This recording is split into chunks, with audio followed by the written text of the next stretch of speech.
The command chamber of the Terran flagship went silent the moment the human boy stepped into the light.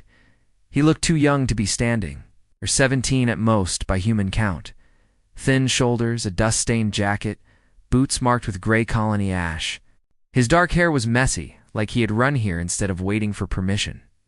Beside him walked a Terran dog with a black and rust coat, lean legs and bright focused eyes that never stopped scanning the room. The dog did not flinch. That, more than anything, unsettled the warlords. Around the circular chamber, armored commanders from 6 systems watched from their stone metal seats. Their species had sent hunters, scouts, machines, and soldiers to HFY for one reason: to find the missing cub of Warlord THREX.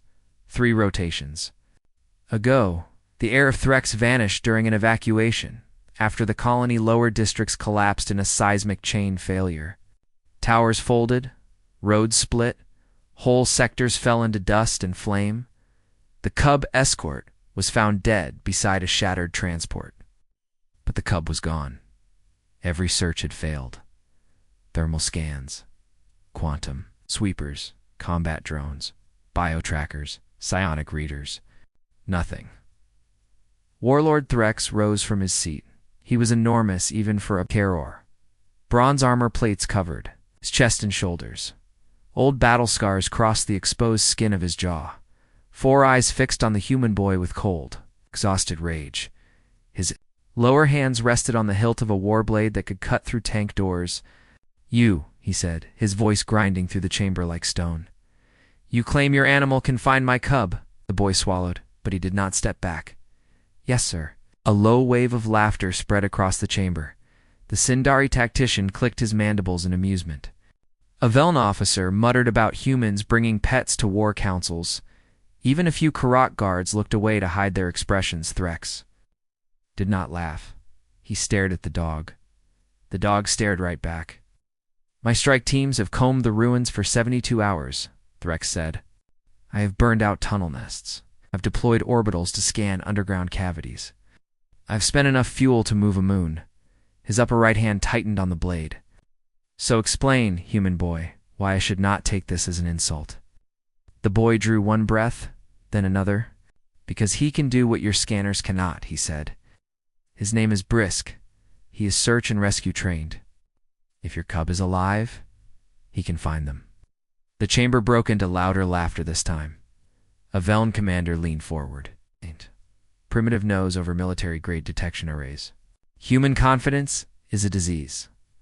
Before the boy could answer, a young human woman stepped from the outer ring and bowed quickly toward THREX. "Warlord," she said, "please." The room turned toward her. She wore Relief Corps insignia under a cracked field vest.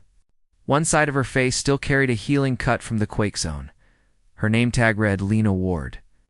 Terran colonial response. She looked exhausted, but there was nothing weak in her voice. "I was on HFY when the lower sectors failed," Lena said. "I watched BRISK locate 6 survivors through fire, chemical leaks, and collapsed plating. One of them was under 3 meters of reinforced stone. We only found her because he caught a scent trail through a broken vent." The eyes of THREX narrowed. "And if this is another human story, meant to delay me?" Lena held his gaze. "Then you lose 1 hour," she said. "Oh. But if you order bombardment on the rubble sectors now, and your cub is trapped inside a shielded pocket, you kill them yourself." That landed. A hard silence fell over the chamber. The jaw of THREX flexed. He looked at his generals. None of them spoke. They had all advised bombardment. Already, clear the unstable sectors, seal the shame, move on. But none of them had found the cub. Finally, THREX looked back at the boy. 1 hour, he said. The words hit the floor like dropped steel. "If your beast fails, human, I resume full clearance operations." The boy nodded so fast it was almost a flinch. "That is enough."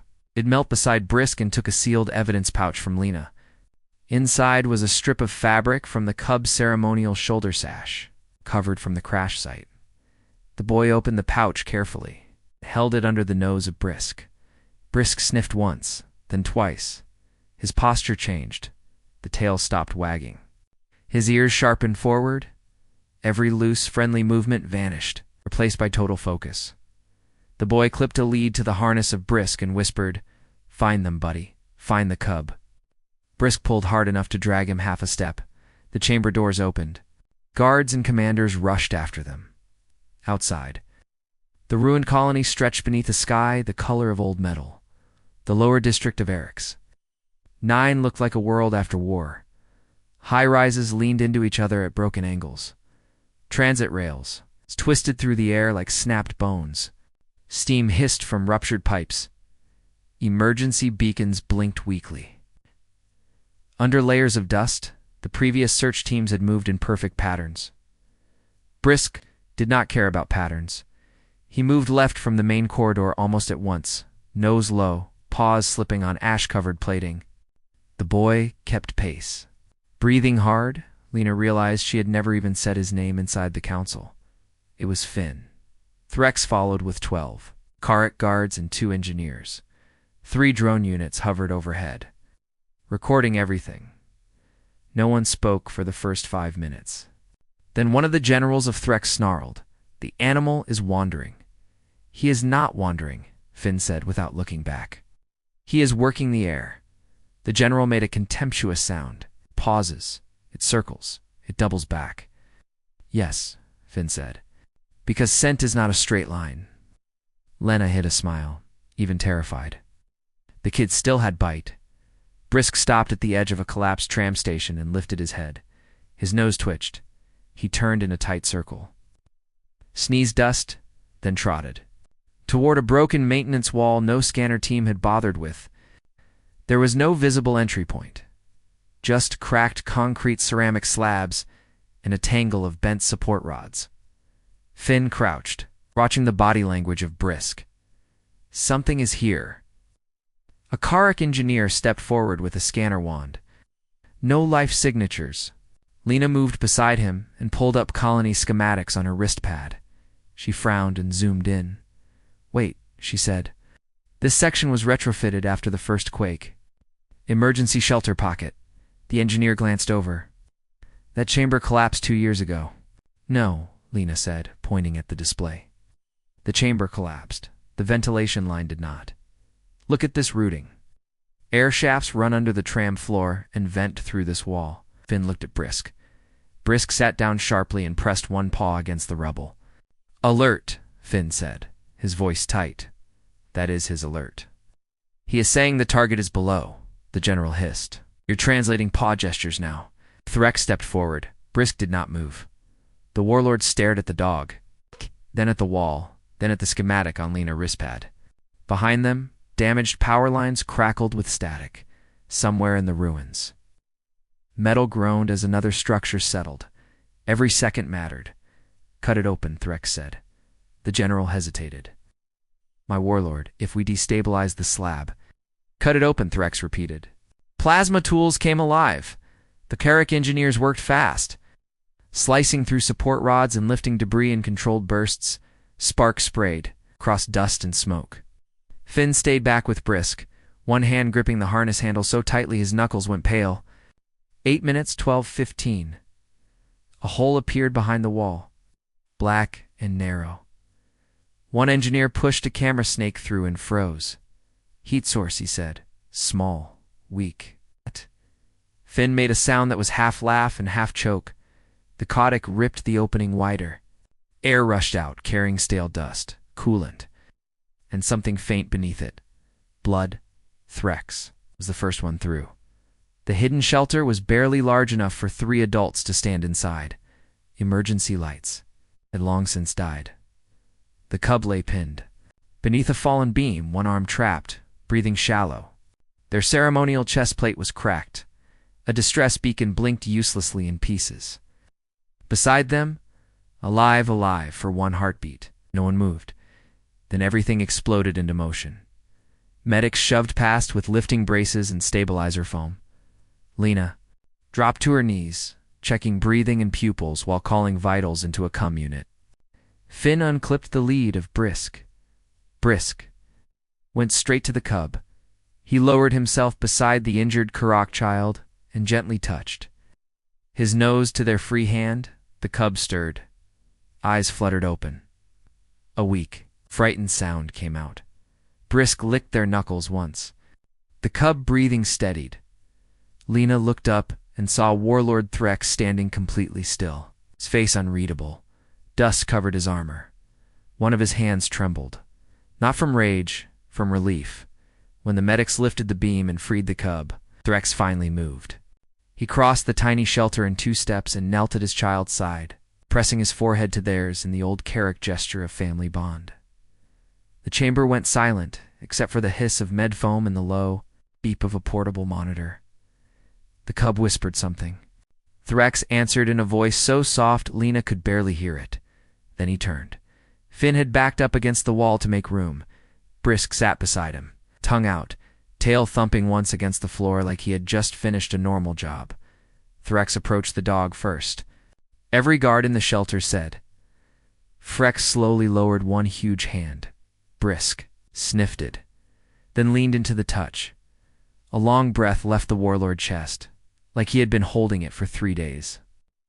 In my lifetime, THREX said, not looking at anyone, I have commanded siege fleets, broken rebellion moons, and hunted raiders through ion storms. His hand moved once over the neck of BRISK, careful, almost reverent. I carry weapons that can erase cities. Ow. He looked at Finn. Now, he looked at Finn. And yet I could not find my own cub beneath the ruins of one station. Finn opened his mouth, then shut it again. The gaze of THREX dropped to BRISK. This one did. Finn found his voice. He is not a weapon, sir. The lower eyes of THREX narrowed slightly. No. Finn shook his head and managed a small smile, despite everything. He scratched behind the ears of BRISK. He is family. That is why he does not quit. No one laughed this time. Not one commander. Not one guard. Lena felt her throat tighten. She had seen humans explain dogs before. In classrooms. In briefings. In clean presentations with translated slides and polite applause. None of those explanations ever worked. This did. Because this was the truth, stripped bare under dust and blood and panic. Other species engineered trackers. Humans built trust. Other species optimized tools. Humans raised partners. BRISK had crossed a dead colony and ignored noise, heat, machines, and fear. Because one person he trusted had asked him to find someone in trouble. And that was enough. By the time they returned to the flagship, the recording had already spread. The council chamber replayed the rescue from 10 angles. Command channels clipped the moment BRISK sat and alerted on the hidden shelter. Civilian feeds looped the image of the Carrick cub reaching for the Terran dog. Military analysts argued over scent flow and ventilation physics. Cultural scholars wrote essays before the medics had even finished treating the cub. But the galaxy did not keep sharing the footage because of science. They shared it because of the kneeling. Because the feared warlord THREX, breaker of fleets, had knelt in a dust-choked shelter and thanked a human boy and his dog. In the War Council, THREX stood before the gathered commanders once more. This time Finn and Lena stood at his right, and BRISK lay at the feet of Finn, asleep despite the noise. My cub lives, THREX said. Not because of our engines, not because of our scanners. Because we believed ourselves above a method we did not understand. No one dared interrupt him. He turned to the Sindari, the Veln, the Caldari, and the rest. Let this be entered into council. Record. Terran canines are to be recognized as elite search. Assets in disaster and battlefield recovery operations. Any commander who mocks what saved my air will answer to me. BRISK snored. A few humans in the back tried not to smile. THREX looked down at Finn. Boy, what is your name? Finn Mercer. Sir, Finn Mercer, THREX said, loud enough for every recorder in the chamber. The Carrick remember our saviors. Finn went red in the face. Thank you, sir. And the dog? Finn grinned. BRISK. THREX nodded once. BRISK of Terra. That line spread even faster than the rescue footage. 3 standard weeks later, Finn stood on a landing deck. staring at a military transport twice the size of his whole neighborhood block. Lena stood beside him, holding a datapad and trying not to laugh at his expression. "You can still say no," she said. Finn looked down at the message again. Karak Imperial Recovery Corps requests a Terran advisory team for the first Interspecies Canine Search and Rescue Academy. Immediate placement preferred. BRISK included by name. "Do they know I am still in school?" Finn asked. "They know," Lena said. "They also know you just embarrassed half the Galaxy Search Doctrine." Finn scratched the shoulder of BRISK. "What do you think, buddy?" BRISK looked up, tail already wagging, like he understood every word. He barked once. From the top of the transport ramp, Warlord THREX watched them with all four arms folded. Not angry this time. Waiting. Finn laughed under his breath and started walking. Behind him, BRISK trotted forward, harness clipped, ears up, ready for the next job. Across the stars, fleets still carried bigger guns. Empires still trusted steel, code, and force. They always would.